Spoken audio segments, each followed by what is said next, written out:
Good morning friends.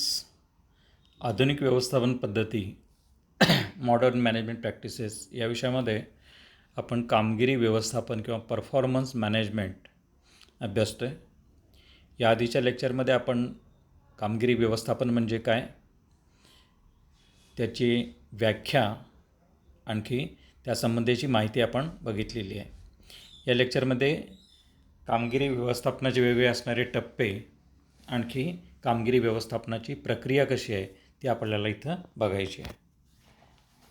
प्रत्येक कंपनीच्या दृष्टीनं, संघटनेच्या दृष्टीनं जास्तीत जास्त चांगली कामगिरी होणं हे आवश्यक असतं. कुठल्याही कर्मचाऱ्याची कामगिरी असू दे किंवा एकूण संघटनेची कामगिरी असू दे, ती चांगल्या पद्धतीनं पार पडली तरच तुम्ही मार्केटमध्ये टिकू शकता. आजच्या काळामध्ये ही स्पर्धा एवढी प्रचंड वाढलेली आहे की कंपनी उभा करण्याबरोबरच कंपनी टिकणं किंवा एखादी संघटना नवीन उभा करून ती दीर्घकाळ टिकवणं हे देखील एक तारेवरची कसरत बनलेली आहे. हे सहज शक्य होत नाही आहे. बऱ्याच वेळा कंपन्या सुरू होतात, थोडा काळ राहतात, चांगल्या टॉपवर जातात आणि नंतर काही कालानंतर त्या कंपन्या बंद पडत असतात. हे बऱ्याचशा कंपन्यांच्या बाबतीमध्ये, बऱ्याचशा संघटनेच्या बाबतीमध्ये, बऱ्याचशा उद्योगांच्या बाबतीमध्ये देखील घडत असतं. हे टाळायचं असेल तर आपण सातत्यानं स्वतःच्या कामगिरीचा आढावा घेणं आवश्यक असतं. आणखी ही आढावा घेण्याची पद्धत म्हणजेच कामगिरी व्यवस्थापन होय. आपण जो परफॉर्मन्स देतो आहे, आपण जे काही कार्य करतो आहे ते योग्य आहे का, व्यवस्थित आहे का, उत्कृष्ट आहे का, हे इथं पाहणं आवश्यक असतं. आणि याच्यामध्ये उत्कृष्टता निर्माण करणं हे कामगिरी व्यवस्थापनाचं ध्येय असतं. काम करणं वेगळं, प्रत्येक कर्मचारी हा काम करत असतो, प्रत्येकजण काही ना काहीतरी काम करत असतो, परंतु निव्वळ काम करणं ही प्रक्रिया वेगळी असते आणि उत्कृष्ट काम करणं ही प्रक्रिया वेगळी असते. प्रत्येक कर्मचाऱ्याकडून उत्कृष्ट पद्धतीनं काम करून घेणं यालाच या ठिकाणी कामगिरी व्यवस्थापन, आधुनिक कामगिरी व्यवस्थापन असं म्हटलं जातं. म्हणजेच कर्मचारी येऊन त्याचे ड्युटी सांभाळत असेल तर तो त्याच्या ड्युटीचाच एक भाग असतो, कामाचा एक भाग असतो. म्हणजे एखादा समजा क्लार्क आहे, तो त्या ठिकाणी एक लेजर बघतो आहे किंवा या ठिकाणी लिहितो आहे, पत्रव्यवहार करतो आहे, हे करतो. ही जी कामं करत असताना त्याची नेमलेली कामं करून देणं हे त्याचं काम असतं आणि त्या पद्धतीने तो करत असेल, ती म्हणजे काही कामगिरी व्यवस्थापन त्याला म्हणता येणार नाही आहे. तर तो जे काम करतो ते इतके जास्तीत जास्त उत्कृष्टपणे कसं करेल आणि हे कसं करून घ्यायचं यालाच या ठिकाणी कामगिरी व्यवस्थापन असं म्हटलेलं आहे. म्हणजे जास्तीत जास्त आउटपुट मिळवणं, कर्मचाऱ्यांकडून जास्तीत जास्त आउटपुट मिळवणं याला या ठिकाणी कामगिरी व्यवस्थापन असं म्हटलेलं आहे. आता हे कामगिरी व्यवस्थापनाचे टप्पे कसे असतात हे बघणं इथं आवश्यक आहे. कामगिरी व्यवस्थापनाचे 3 टप्पे इथं निश्चित केलेले आहेत. पहिला टप्पा आहे तो उद्दिष्टे निश्चित करणं आणि कार्यप्रेरणा देणं. पहिल्यांदा संघटनेला स्वतःची उद्दिष्ट निश्चित करावी लागतात, उद्दिष्ट ठरवावी लागतात. आपण नेमकं काय करायचं आहे, पूर्ण वर्षाचा किंवा 5 वर्षाचा एक प्लॅन तयार करावा लागतो किंवा त्याच्यापेक्षा देखील दीर्घकाळ असेल तर तो प्लॅन आपल्याला तयार करावा लागतो. त्या पद्धतीनं उद्दिष्ट ठरवावी लागतात, ध्येय निश्चित करायला लागतात, गोल्स निश्चित करायला लागतात आणि त्यानंतरच आपण नेमकं काय करायचं हे निश्चित करावं लागतं. तर पहिल्यांदा उद्दिष्ट निश्चित करावी लागतात आणि नंतर कार्यप्रेरणा देणं इथं आवश्यक असतं. म्हणजे एक ध्येय आपण निश्चित केलं, संघटनेनं या ठिकाणी अमुक अमुक करायचं हे ध्येय निश्चित केल्यानंतर जो काही कर्मचारी वर्ग आहे त्या कर्मचाऱ्यांना कार्यप्रेरणा देणं, त्यांची उद्दिष्ट निश्चित करणं इथं आवश्यक असतं. म्हणजे ज्यावेळी आपण संघटनेचे ध्येय निश्चित करतो त्यावेळी कर्मचाऱ्यांची ध्येय देखील इथं निश्चित केली जातात. त्यांना ऑब्जेक्टिव्स दिले जातात, त्यांना काम सांगितलं जातं किंवा त्यांच्याकडे काम सोपवलं जातं आणि त्या दृष्टीनं त्यांना कार्यप्रेरणा द्याव्या लागतात. म्हणजे एखाद्या व्यक्तीची नियुक्ती केली तर तिथं हा टप्पा संपत नाही आहे. सर्वसाधारणपणे सरकारी कर्मचारी असतील तर त्या ठिकाणी एकाच पद्धतीनं काम करत असतात. त्याला ठिकाणी कामाचे तास आणि बाकीचे टप्पे इथं दिले की त्या पद्धतीनं संथ गतीनं काम सुरू राहतं. परंतु खाजगी कंपनीच्या बाबतीमध्ये असं करून चालत नाही आहे. खाजगी कंपनीला किंवा एखाद्या कंपनीला ज्यावेळी एखाद्या कर्मचाऱ्याची नियुक्ती केली जाते त्यावेळी त्या कर्मचाऱ्यांकडून जास्तीत जास्त काम करून घेणं आणि चांगल्या पद्धतीनं काम करून घेणं आवश्यक असतं. त्या दृष्टीनं त्याची उद्दिष्ट निश्चित करावी लागतात आणि त्याला कार्यप्रेरणा द्याव्या लागतात. त्यानंतर हे काम या ठिकाणी वर्षाच्या सुरुवातीच्या काळामध्ये होतं. म्हणजे ज्यावेळी आपण फायनान्स इयर सुरू होतं, नवीन आता फायनान्शियल इयर म्हटल्यानंतर 1 एप्रिलपासून किंवा काही वेळा कॅलेंडर इयरचा वापर करतात. तर ज्यावेळी फायनान्शियल इयर सुरू होईल कंपनीचं, त्यावेळी त्यांची उद्दिष्ट, प्रत्येक कर्मचाऱ्याचं उद्दिष्ट, त्याला काय काम करायचं आहे, कुठल्या पद्धतीनं काम करायचं आहे याची स्पष्ट जाणीव त्याला करून द्यावी लागते. त्यानंतरचा दुसरा टप्पा असतो कर्मचाऱ्यांना मार्गदर्शन व प्रोत्साहन देणं. बऱ्याच वेळा कर्मचाऱ्यांकडे काम सोपवलं की त्या ठिकाणी काम करतो की नाही, कुठल्या पद्धतीने करतो, हे सातत्यानं त्याच्यावर देखरेख ठेवणं देखील आवश्यक असतं. बऱ्याच वेळा त्याला मार्गदर्शनाची आवश्यकता असते.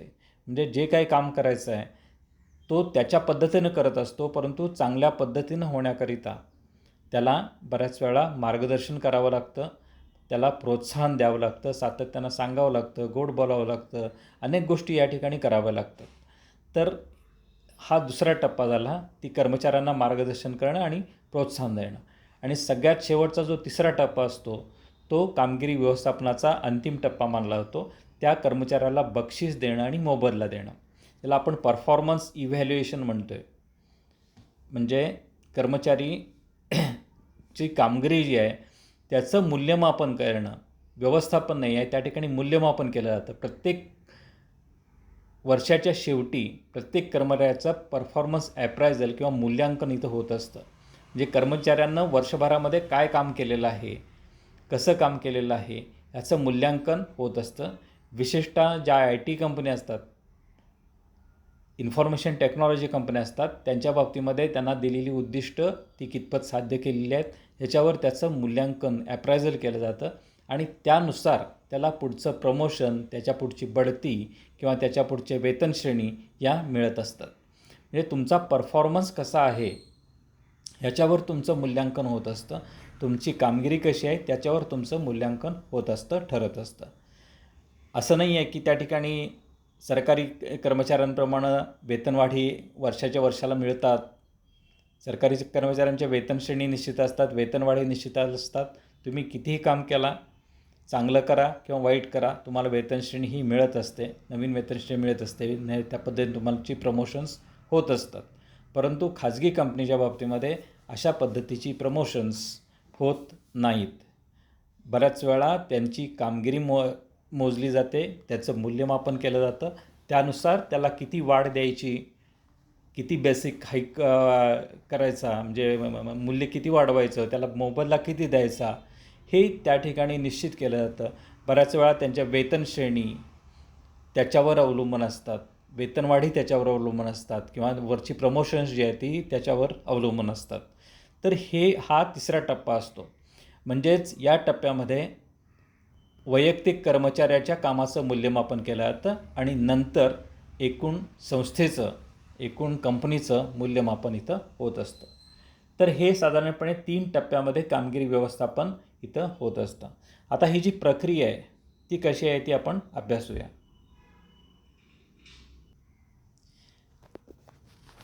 आता या ठिकाणी ही जी प्रक्रियातले टप्पे आपण बघितले, 3 टप्पे, एक सुरुवातीचा, एक मध्यमकालीन टप्पा आणि एक शेवटचा टप्पा. आता आपल्याला या ठिकाणी कामगिरी व्यवस्थापनाची प्रक्रिया बघायची आहे. त्याच्यामध्ये पहिली जी प्रक्रिया असते ते म्हणजे उद्दिष्ट निश्चित करणं. आता मगाशी सांगितलं त्याप्रमाणे प्रत्येक कर्मचाऱ्याचं एकूण उद्दिष्ट निश्चित केली जातात आणि कर्मचाऱ्याचं उद्दिष्ट निश्चित केलं जातं. त्यानंतर कामगिरीचं नियोजन केलं जातं. म्हणजे जे काही आपण काम करायचं, एकदा आपलं ध्येय ठरलं की ध्येय ठरलेल्यानुसार किंवा ठरलेल्या ध्येयानुसार जी कामगिरी पार पाडायची आहे त्याचं पूर्ण नियोजन केलं जातं. म्हणजे काम कसं डिस्ट्रीब्यूट करायचं, कामाचं वाटप कसं करायचं, कुणाला कशी जबाबदारी सोपवायची, कामं कशी करून घ्यायची, हे टॉप मॅनेजमेंट लेवलला इथं ठरवलं जातं. त्यानंतर तिसरा जो टप्पा असतो तो म्हणजे कामगिरीचं मूल्यमापन आणि आढावा घेणं. या टप्प्यामध्ये वैयक्तिक कर्मचाऱ्याच्या कामगिरीचं मूल्यमापन केलं जातं, आणखी कामाचा आढावा घेतला जातो. त्यानंतर वैयक्तिक समुपदेशन व मार्गदर्शन. बऱ्याच वेळा एकच काम वेगवेगळ्या लोकांना ज्यावेळी सोपवलं जातं किंवा एकाच प्रकारचं काम वेगवेगळ्या लोकांना सोपवलं जातं, त्यावेळी सगळेच कर्मचारी सगळेच जण एकसारख्या पद्धतीनं करतात असं होत नाही. काही फास्टली काम करतात, काही चांगल्या पद्धतीनं खूप चांगल्या पद्धतीनं काम करतात, काही त्या ठिकाणी स्लोली काम करतात, काही काम चुकवत असतात, जाणीवपूर्वक इथं चुकवतात, काही वेळा कर्मचाऱ्यातून चुका घडत असतात. अशा अनेक गोष्टी इथं घडत असतात. अशावेळी त्या कर्मचाऱ्याला वैयक्तिक समुपदेशन देणं, वैयक्तिक मार्गदर्शन करणं, त्याला समजावून सांगणं इथं आवश्यक असतं. तर हा टप्पा देखील इथं पार पाडावा लागतो. त्यानंतरचा टप्पा जो असतो तो म्हणजे उत्तम कामगिरीला पुरस्कृत करणं. असं होत नाही की या ठिकाणी सगळ्याच कर्मचाऱ्यांना एकाच लेवलनं मोजायचं. बऱ्याच वेळा तुम्हाला कामगिरीचं मूल्यमापन केल्यानंतर चांगल्या कर्मचाऱ्यांना तुम्ही प्रोत्साहन द्यावं लागतं. हे प्रोत्साहन आर्थिक स्वरूपाचं किंवा या ठिकाणी वेगळ्या स्वरूपाचं असू शकतं. म्हणजे एकतर तुम्ही आर्थिक असेल तर आर्थिक लाभ मिळवून देणं, त्यांना बढती देणं किंवा त्या ठिकाणी बदली करणं, या गोष्टी होत असतात. काही काही वेळा त्यांना एखादा पुरस्कार दिला जातो, उत्कृष्ट कर्मचारी पुरस्कार किंवा उत्कृष्ट संघटक पुरस्कार, अशा स्वरूपाचे पुरस्कार त्या व्यक्तीला, त्या कर्मचाऱ्यांना इथं दिले जातात. म्हणजेच तुम्हाला त्या कर्मचाऱ्यांना प्रोत्साहन देणं आवश्यक असतं. म्हणजे काम करत असताना फक्त त्याचं मूल्यमापन करून चालत नाही. तुम्ही मूल्यमापन करण्याबरोबरच तुम्ही चांगल्या पद्धतीनं त्याला पुरस्कृत करणं, प्रोत्साहन देणं आवश्यक असतं. त्यानंतरचा जो प्रक्रिया असते ते म्हणजे कामगिरी सुधारणा योजना. आता कामगिरीचं मूल्यमापन केल्यानंतर, सगळ्या कर्मचाऱ्यांचं मूल्यमापन केल्यानंतर आपल्याला कर्मचाऱ्यांचं काम कसं आहे हे समजू शकतं. बऱ्याच वेळा त्याच्यामध्ये सुधारणा करण्याची आवश्यकता असते. मगाशी म्हटलं त्याप्रमाणे काही कर्मचाऱ्यांना मार्गदर्शन करावं लागतं, म्हणजेच कामगिरीची ही सुधारावी लागते. त्या दृष्टीनं एक वेगळी योजना इथं आखावी लागते. आणखी सगळ्यात शेवटी संभाव्य मूल्यांकन आणि सगळ्यात शेवटचा टप्पा किंवा शेवटची प्रक्रिया म्हणजे मूल्यांकन करणं. म्हणजेच या आधीच्या टप्प्यामध्ये आपण वैयक्तिक कर्मचाऱ्यांचं मूल्यांकन करत होतो. आता सगळ्यात शेवटी त्या कंपनीचं स्वतःचं मूल्यांकन करणं इथं आवश्यक असतं. कंपनीला स्वतःचं मूल्यांकन करणं आवश्यक असतं आणि हे मूल्यांकन कर्मचाऱ्यांच्या मूल्यांकनावरच अवलंबून असतं. म्हणजे कर्मचाऱ्यांनी पार पाडलेली कामगिरी, आणखी त्याचा होणारा एक इफेक्ट, सगळ्यांवर होणारा इफेक्ट, यालाच या ठिकाणी मूल्यांकन असं म्हटलं जातं. थोडक्यात कामगिरी व्यवस्थापनाची प्रक्रिया ही सातत्यानं चालत असते, वेगळ्या टप्प्यांवर होत असते. ती फक्त एकदा काम सोपवलं आणि झालं असं होणारी प्रक्रिया नसते.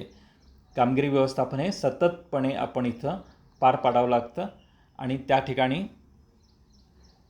वरिष्ठ व्यवस्थापन, मध्यम व्यवस्थापन आणि कनिष्ठ व्यवस्थापन या तिन्ही प्रकारच्या व्यवस्थापनांचा सहभाग इथं असावा लागतो.